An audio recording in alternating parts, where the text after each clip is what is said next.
Hi there, it's Melissa Vining here, and I'm really excited to be here with you today on the Coco Vanilla Studio YouTube channel. I'm creating a layout with the amazing Legendary collection, and here is a quick look at some of the products that I've pulled. I'm sort of looking at using up some scraps from the other layouts that I've made. Sometimes I find scraps are actually easier to work with than full sheets of paper. And then I have this amazing piece of paper here.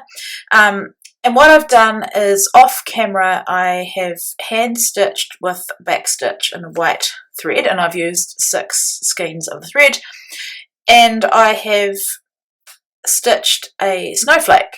And when I made this, when I stitched it, well, I knew I wanted to stitch this paper, but I wasn't really sure how. And then I could see a snowflake in there, but I wasn't sure how it was going to turn out until I'd actually cut it out. So I stitched it first because I think it's easier to stitch when you're not limited by the edge of the paper. And then once it was stitched, I fussy cut around it. So in a way, I've kind of gone with the negative shape of that pattern, if that makes sense. If you have a look on the blog post and also at my photos at the end, you'll see, obviously in greater detail, exactly what I mean. So I've been inspired by the other ladies that do mixed media, and I have gessoed my paper in advance. I'm just using a white cardstock, and I've put clear gesso on it.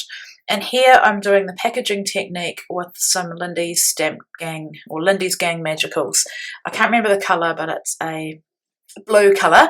It dries lighter than what it looks like here. I'm just using my paper towel, just using the edge of it to kind of dab up some of the excess water. And obviously because there's gesso down, it's not soaking in. Well, that's the point of gesso really, is to stop the paper getting warped from all the water that you add. So while I'm waiting for that to dry, I'm adding some dimensional adhesive to my snowflake. Here you can see that it's dried and it is a bit lighter. That Lindy's Gang Magicals, that one in particular is quite shimmery, which is lovely. And then I am just adding some Heidi Swapp Colour Shine in gold onto my background. And I'm finding, this is a new bottle and I often find it's a bit watery. I think if you watch my live for Coco Vanilla on Facebook, you would have probably heard me say that. So I'm adding some more, and I'm not sure if it's a combination of me not shaking the bottle enough and the sort of the watery layer sitting on top, or I'm wondering whether it's the gesso, because I made another layout today without gesso and I just found that the gold was more vibrant. But it doesn't matter because this is just a subtle detail in the background.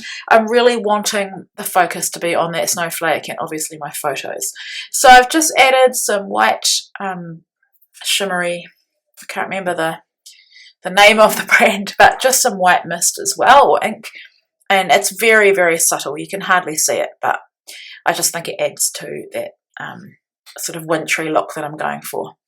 So I've got 2 photos, and I took chairlift selfies, which annoyed my daughter in the end, because every time we went up the mountain, I would take these photos, and she said, "Mum, you're taking too many photos," but you know, she'll be happy for it when she's older and looks back on these scrapbook pages that I make. So basically, I'm a snowboarder and she's a skier, and we live in Queenstown, New Zealand, and we're really, really blessed.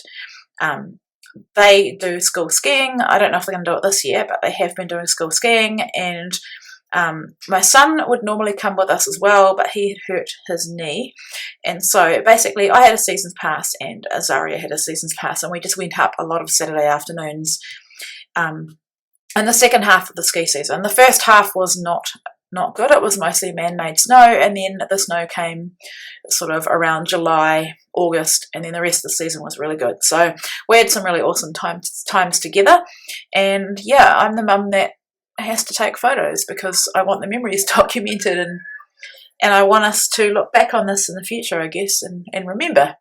So I've just glued my snowflake down. I've used double-sided tape and also some Nuvo adhesive, and now I am going through the die cut titles that I pulled.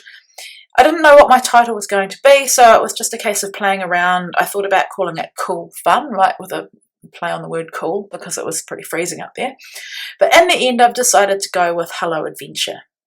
And this is actually the second layout that I've made that doesn't have any boys involved, and it's the second outdoorsy layout. The first one was in my Facebook Live, and I scrapped a photo of me mountain biking, or a selfie I took of myself while mountain biking. Obviously not mountain biking. I stopped the bike, got off and took a selfie, you know what I mean. And so this one, yeah, is quite girly because she's got pink ski suit on. And what I love though is that this collection can work for any outdoorsy layout really, and I think you could make it work for anything. And that's what I love about Zoe's collections.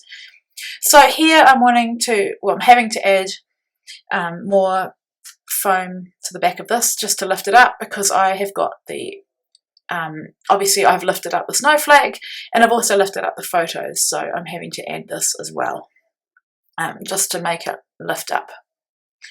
So those are just Stampin' Up! Dimensionals, and I love them because they're quick and easy to use. I also use craft foam like everybody else, but when it's a small element like this, it's just easier for me to use a pre-made pop dot, I guess.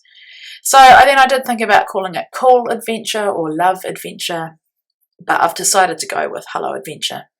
And I'm just using that heavy metal roller just to hold down that title. It's not so that I can position anything straight, it's just because I need a bit of weight to make sure that title's adhered.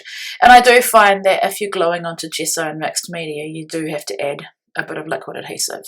And that glue I'm using there is very quick drying, that red liner one, and so I quite like using that if I'm working with small elements, cut files, or anything that I want to quickly dry onto mixed media.